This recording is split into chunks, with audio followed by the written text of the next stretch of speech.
नमस्कार. माझ्या चॅनलवर तुमचं पुन्हा एकदा मनापासून स्वागत आहे. आज मी तुमच्यासाठी घेऊन आली आहे आवळ्याची एक रेसिपी. आवळा हा गुणकारी आहे. आवळ्यात विटॅमिन सी, विटॅमिन B12 आणखी बरेचसे विटॅमिन असतात. ते आपल्या केसासाठी आणि स्किनसाठी खूप छान आहे. त्यामुळे आवळा हा प्रत्येकाने आवर्जून खायलाच हवा. पण या आवळ्याचा टेस्ट थोडासा तुरट असा लागतो, त्यामुळे तो प्रत्येकाला आवडत नाही. पण तो शरीरात गेलाच पाहिजे, कारण त्याच्यात खूप सारे असे औषधी गुणधर्म आहेत. चला तर मग आपण या आवळ्याची एक अशी रेसिपी बनवूया की सगळे आवडीने खातील. आवळ्याचा आज आपण एक झटपट तयार होणारं लोणचं बनवणार आहोत. ते आपण 8 ते 10 दिवस आरामात टिकवून खाऊ शकतो. हे खायला खूप चटपटीत लागतं. चला मग आपण सुरुवात करूया. इथे मी 1 पाव आवळे घेतले आहे.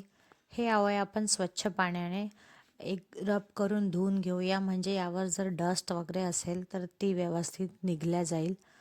आपण अशा प्रकारे इथे रब करून धुवून घेऊया. आता आपण इथे गॅसवर एक पातेल्यात पाणी गरम करूया. पातेल्यात पाणी गरम करून आपण यावर एक चाळणी ठेवून हे आवळे आपण वाफवून घेऊया. तुमच्याकडे चाळणी नसेल तर तुम्ही कुकरच्या भांड्यात पण एक शिट्टी येतपर्यंत याला वाफवून घेऊ शकता. इथे बघू शकता माझ्याकडे अशी चाळणी आहे. यावर मी सगळे आवळे ठेवून त्याला एक वाफ काढून घेते. हे आवळे 10 मिनिटातच छान वाफवले जातात. बघा इथे आपण कवर करून आता 10 मिनिटं याला वाफ येऊ देऊया. बघू आता 10 मिनिटं झालेले आहे. ओपन करून चेक करूया. इथे बघू शकता तुम्ही आवळ्याचा रंग हा चेंज झालेला आहे. थोडा पिवळसर असा रंग आलेला आहे. आता फोकच्या साहाय्याने आपण चेक करूया. इथे बघा इझिली फोक हा आतमध्ये जातोय, म्हणजे आवळे हे व्यवस्थित शिजल्या गेलेले आहे. आता आपण याला थंड करून हे छिलून घेऊया.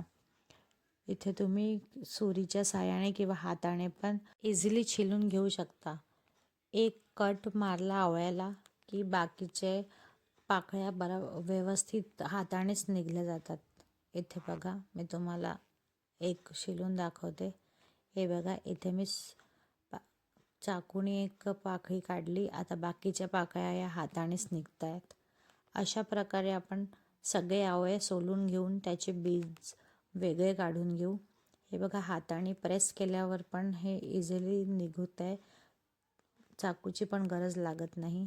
इथे मी सगळे आवळे छिलून घेतलेले आहेत. आता आपण याला फोडणी देऊया. अगदी 15 मिनिटात हे लोणचं तयार होतं आहे. आपण फोडणीसाठी आता इथे गॅसवर एक पातेलं तापवून त्यात थोडंसं तेल टाकूया. तेल खूप जास्त नाही टाकायचं आहे, अगदी थोडंसं तेल टाकू, ज्याने की आपल्याला एक तडका देता येईल. गरम झालं तेल की त्यात आपण टाकूया थोडंसं राई, थोडंसं जिरं, 1 चम्मच मेथी दाणा, अर्धा चम्मच सौंफ आणि आपण यात आता लगेचच ॲड करूया कट केलेला आवळा. कारण ही फोडणी जळू नये म्हणून आपण याला पटकन ॲड करूया आणि थोडंसं याला मिक्स करून त्यात आपण ॲड करूया चवीपुरतं मीठ. मीठ थोडं जास्त घातलं तरी चालेल, कारण हे आपल्याला टिकवायचं आहे. थोडंसं काळं मीठ आणि काही बेसिक मसाले, म्हणजेच की हळद, तिखट हे तुम्ही तुमच्या चवीनुसार कमी जास्त घेऊ शकता. आता आपण यात घालूया जिरे पावडर आणि आता याला मिक्स करून आपण याला एक वाफ येऊ देऊ, म्हणजे की हे मसाले चांगल्या प्रकारे कोट होतील. कवर करून आपण आता याला 5 मिनिटं होऊ देऊया. चला आता चेक करूया आपण.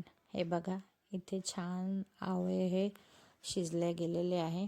आता आपण या स्टेजला इथे टाकूया थोडंसं हिंग थोडं आपण वरून वापरूया, कारण त्यामुळे हिंगाचा जो टेस्ट आहे तो तसाच कायम राहील.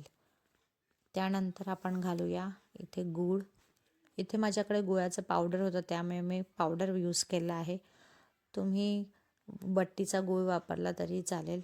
गूळ हे तुम्ही कमी जास्त करून घेऊ शकता. तुम्हाला कितपत गूळ हवं त्यानुसार तुम्ही त्याला कमी जास्त करून घेऊ शकता. याला परत आपण झाकून एक वाफ येऊ देऊया, म्हणजेच की गूळ चांगल्या प्रकारे वितळल्या जाईल. आणि हे बघा तुम्ही, आता गुळाला छान पाणी सुटलेलं आहे. यात पाणी घालायची अजिबात गरज नाही, गुळालाच पाणी सुटतं. हे बघू शकता तुम्ही, गुळाला किती छान पाणी सुटल्यामुळे याचा कलर चेंज झालेला आहे. याचा कलर तितका सुरेख दिसत आहे, खायला पण त्यापेक्षा खूपच टेस्टी लागतं. हे असं लोणचं तुम्ही पण ट्राय करा आणि सगळे हे आवर्जून खातील ही माझी खात्री आहे. आणि माझ्या चॅनलला लाईक, शेअर आणि सबस्क्राईब करा, म्हणजेच मी अशा नवनवीन रेसिपी तुमच्यासाठी घेऊन येत राहील. आणि मला कमेंट पण करा की माझी रेसिपी तुम्हाला कशी वाटते, म्हणजे मला पण कळेल की माझ्या रेसिपीज तुम्हाला आवडतात की नाही आवडत.